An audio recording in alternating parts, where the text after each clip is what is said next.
Hello. I will be speaking in English, so prepare. I know we are running long. You can hear me okay? Yes? Okay. So my name is Michael Amundsen, and this is me. This is my handle if you want to contact me on Twitter or GitHub, and I will post the slides from today on this Twitter account, and then I will also share it with the Speaker Council. I work for a group called API Academy. I won't say more, but I just want you to know it's a group of very exciting and very intelligent individuals in various places in the world, and some of the things that I'll be saying today is not really from me, it's from the entire group. It's a great group that I'm very proud to be a part of. So I wanted to talk about this idea of big data, and big data not in the sense of what it is, but what it means to us, and some things that, I was thinking about on the way here. I took the fast train from Paris, and it was a wonderful experience, and it reminds me that very often we're going very fast in order to get to where we want to go, and sometimes we miss looking around. We miss paying attention to what's really happening. And this is a concern I have about where we are today. We're in a great rush to focus on what we want to get to, but I think there are some things we need to think about at the same time. So, very famous quote, those who cannot remember the past are condemned to repeat it. This is the lesson we try to remember, to not repeat mistakes. 1905, George Santayana is a very great quote, but this is actually my favorite quote on this subject. Those who ignore the mistakes of the future are bound to make them. It's a very interesting idea. Almost 100 years later, right? Joseph Miller is a biologist and a future thinker. What is he telling us? Mistakes of the future.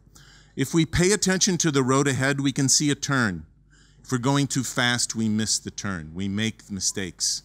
Sometimes it's important for us to look far enough ahead to understand what may happen. There are three things I want to try to talk about today. I want to talk about data and storage and what this means for us ahead of us. Not just today, not just trying to get hospitals and doctors and apps to work, but what happens in 10 years, 20 years, 50 years. I want to talk about modeling information that's very different from data. How do we make sure we know what we're talking about together? How will we make sure machines know what they're talking about together? And finally, I want to talk about what I call the ravages of time. Very often we don't think about time as an element in designing our systems, but time is with us always, and time affects us always. When I come back here next year, time will have affected me, and it will have affected all of us, and it will affect our data, and it will affect us in 20, 50, 100 years from now. So let's talk about storage. I want data. I'm going to talk about the idea of data as just symbols and numbers and characters. This is data, right? This is what data is. This is data. This is data. This is what we deal with. It's called a database, not an information base. We store data, and we share data together. This idea of data separate from its meaning or separate from information comes from a gentleman by the name of, Claude Shannon. Claude Shannon comes up with this idea. He's working in the military at the end of the Second World War, and he wants to make sure messages traveling from place to place are the same.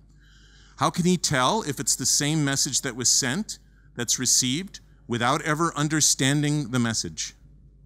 He invents the parity bit. The idea that we can use mathematics to understand that this is the same message without ever understanding what this message means is incredibly important. And we'll rely on it every day. We rely on it for filters and video encoding. We rely on it for cryptography. All these ideas that I can do mathematics on data without understanding it. So this whole notion is about how things can affect data as it travels, but we want to make sure that we ensure its validity. That is just valid data. So now we have lots of big data, very big data. We heard some talk about it already. So just for reference, in 2003, if we compared the number of connected devices to the population of the world, we had less than 1 device per 10 people on Earth in 2003.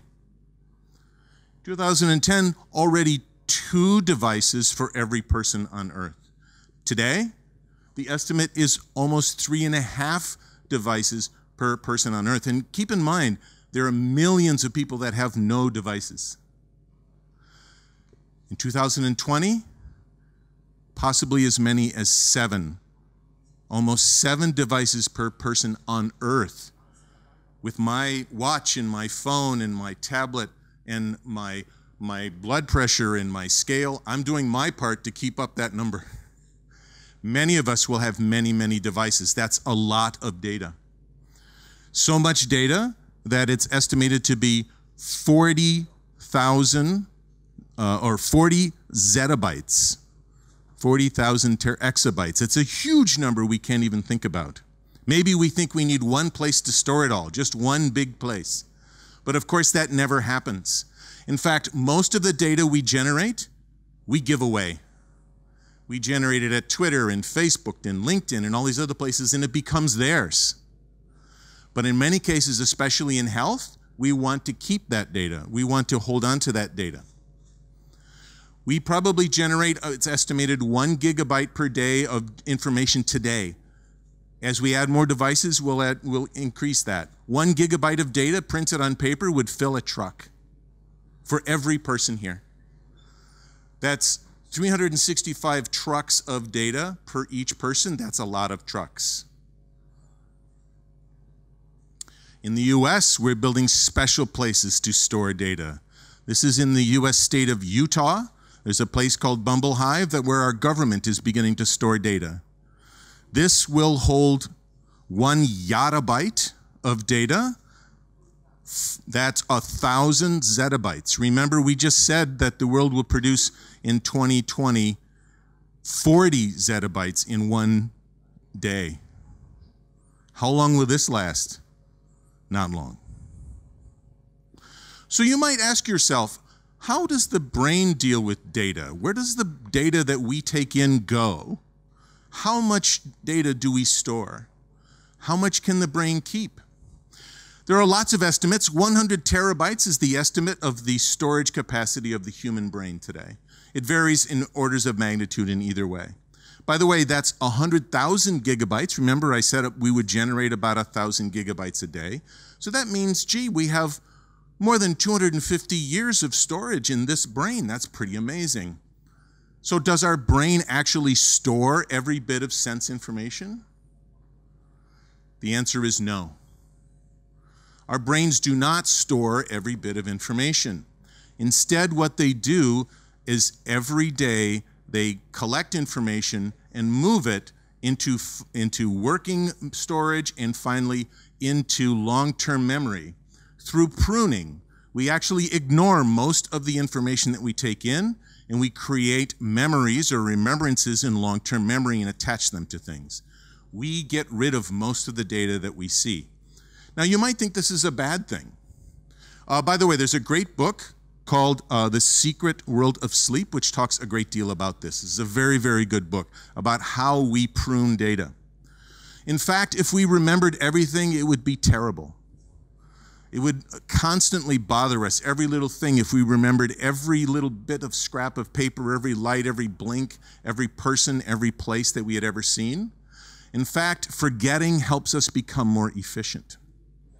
Now, why do I mention that? Because we are going to have to deal with this particular problem in big data.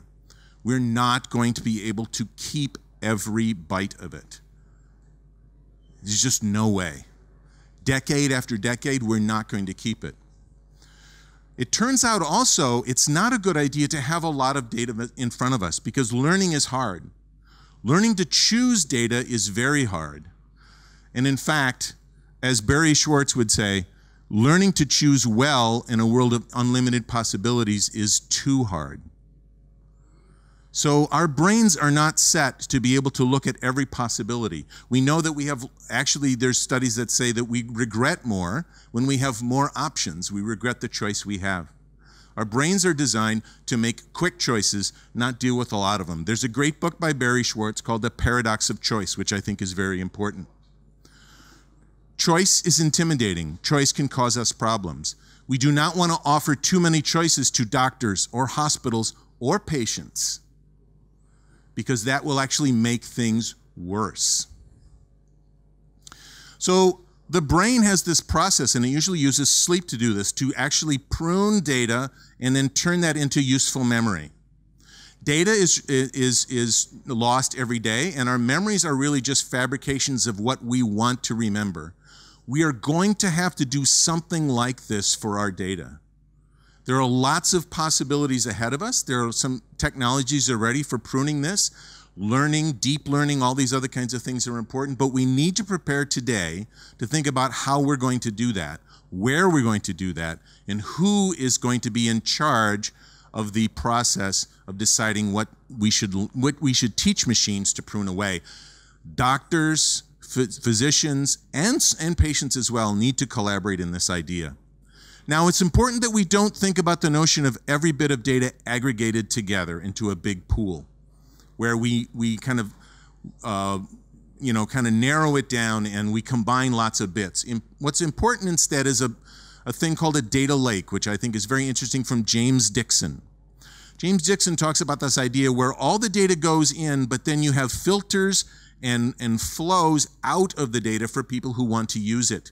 So a doctor may need a different view or a different flow of that data than the hospital or than a patient. Lots of times it's important that I don't know things that my doctor knows. It's just not a good idea. So we need to be prepared for this. Those of us who are in charge of building computer systems have to set this up and make this available to the experts who will make decisions about how to use it. So what am I saying? Well, our challenge here is to support pruning strategies in the designs of our systems to implement these data lake ideas and to make sure we reduce overload. These are all our responsibility for making sure this is successful. I want to talk a little about modeling data. The model is very different. The model is an example we follow or something that we think about. Remember the data I talked about before? Well, this is a model for that data. This is a model that tells us how we can use all those bits and pieces. Usually our models are computer programs. That means if everyone's using the same program, they all use the same model. The problem is doctors don't need the same models as patients, and providers, insurance providers and device providers need different models as well, but they need the same data. So models are a way for us to add meaning to data. We take in lots of inputs in our world. We have these ideas about what those inputs mean. What color is red? What color is green? Who said what? And what happened if I'm a witness to an accident? Shared models are best because that's when I know that I understand each of you and you understand me. Since we don't share such a good model, I have an interpreter, right? This is my representation today. The proof that we all have different models in our head is right here on the screen. Optical illusions prove that the same data can mean different things to different people. Whether that's an old woman looking down or a young woman looking away, two faces or a vase, a woman with long hair or a man smoking a large pipe.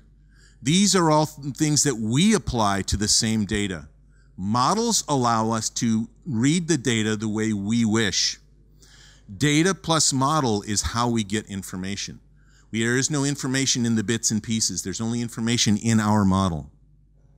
So information is what's conveyed, is what we share.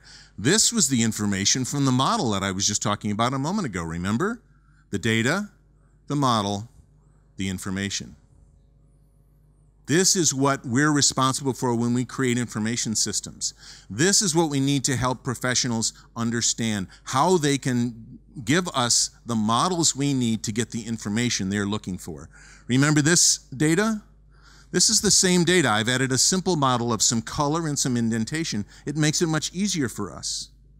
We can improve the usability of data messages And there are three primary ways to do it. Selecting formats. There are lots of formats of data. I've already heard conversations today about how we were surprised that different formats exist and we can't get them to work together. It's important for us to have a shared understanding by using these formats to send messages. Typically, our geeks would say they're going to use JSON or application JSON, but there is little affordance or little extra meaning in this. This is JSON. There's another format of JSON that's called a rich data format. It's called collection JSON. This is the same information done differently with a different model, a model that helps us understand it better. Protocols in the world are very, very important as well. There are lots of possible protocols. Most of us today focus on one of them, HTTP. But there are many of them. Protocols let us take action upon what we do. We heard before that Brazil actually lets us read and write a lot of medical records. In Germany, I can't even find the medical records because I'm not a German and I haven't registered. So action is incredible because that tells us what to do. It turns out that there are several of these protocols that are very good at action. Two of them that you may not have heard of, CoAP and MQTT. These will become more and more important. It's important for us to be prepared, those of us who create applications, to use more than one protocol system. Now, I've still just talked about data. I haven't actually talked about meaning. Semantics is how we get meaning. On the web, that model is actually shared through semantic indicators. You can see in this screen that there are bits and pieces that actually say what this data is about. That's the meaning. There are lots of sources of meaning that exist today. Through various registrations, and some of them are specific vocabularies for the medical profession. Excuse me. It's important that we treat semantics separately. We represent data in formats, we support multiple protocols, and we treat semantics separately. Very often we combine these too much in our technology, and that limits our possibilities and causes us to have to change our technology over and over again. Okay, I only have a few minutes left, and I want to try to cover one more topic, and that is time. Time is really a killer. Time is always with us. The arrow of time is just terrible. Everything changes and nothing stands still. Think of all of the computer languages that we've seen in the last 50 years.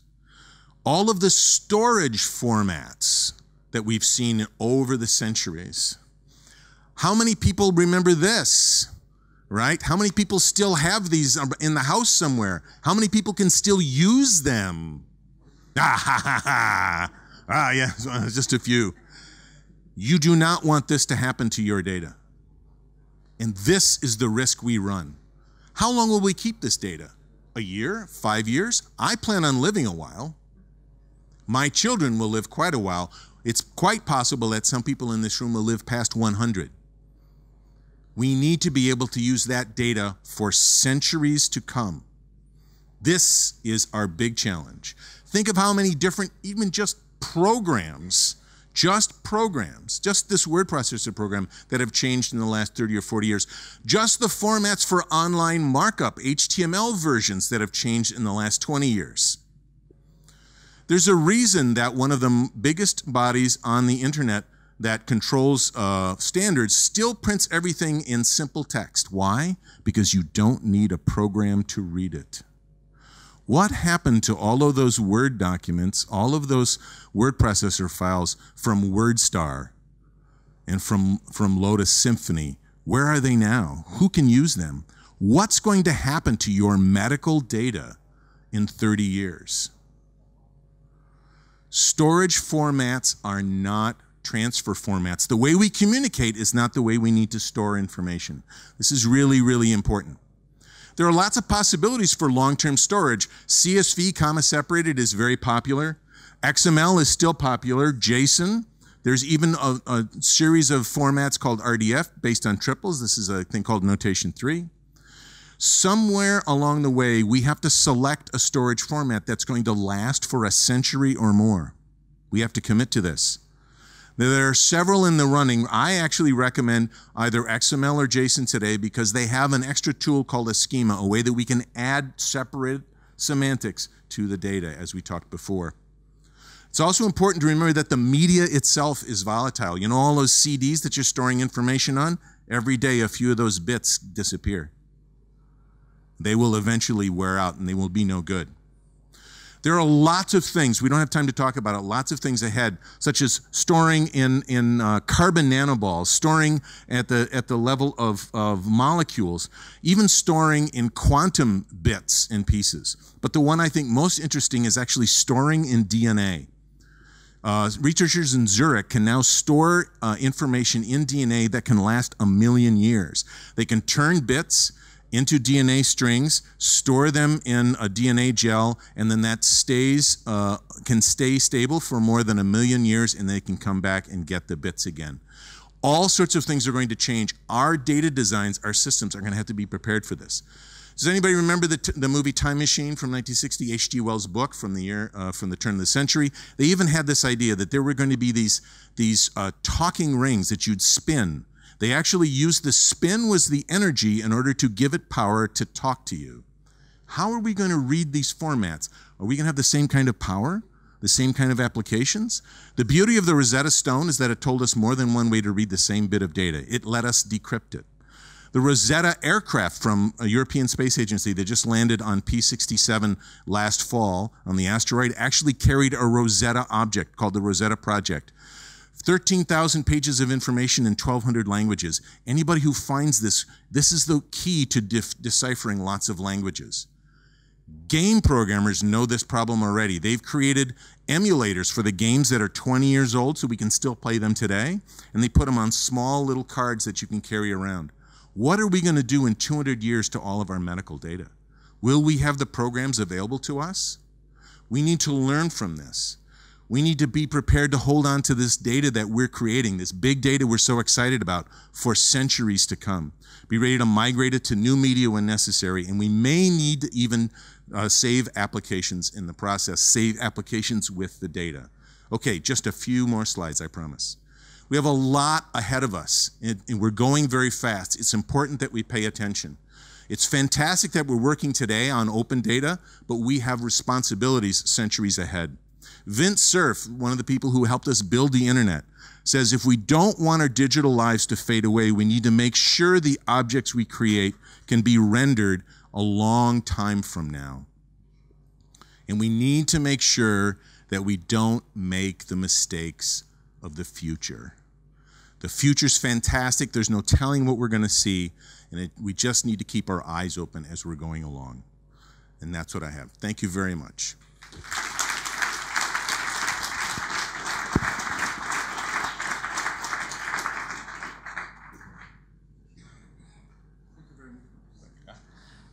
Thank you very much. Have you some question? I'm sure you have. There. Yes. So the question was, where are the shared models of healthcare? The one that I know really well right now is a thing called HL7, which is used in the States, but it's not the only one. I can't give you sort of a collection now, but I've actually been trying to build up some, and I will post with my list as I find them, and maybe we can create a place to start finding these shared vocabularies. I think it's a really key point, and it's very, very good. I'll start a list, and I'll post it on Twitter. Yes? Another question? I have here one.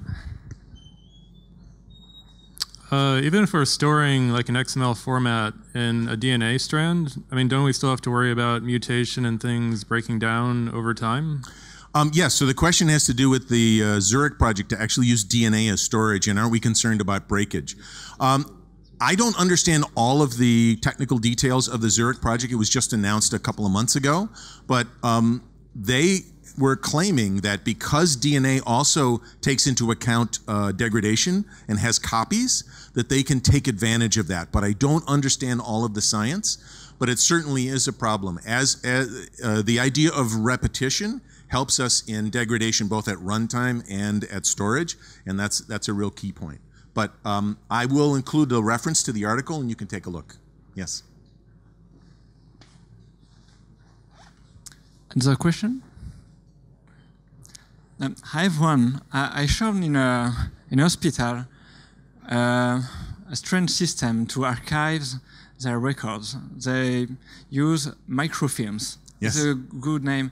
Do you believe that the only way to store digital data is not your digital data, but something like microfilms? Yes, so the question is the best way to store digital data is not actually digital form, but in this example, microfilms or microfiche, right? Which have been with us for about 100 years. I don't think that we're stuck with just that. In fact, I think what's going to happen is we'll go through many forms or many types. But I still, when I do some research in libraries, still use microfilm or microfiche. So one of our problems is we have actually about 100 years of information stored in that format. So we either need to transfer that or keep machines working for the next couple centuries so that we could read them.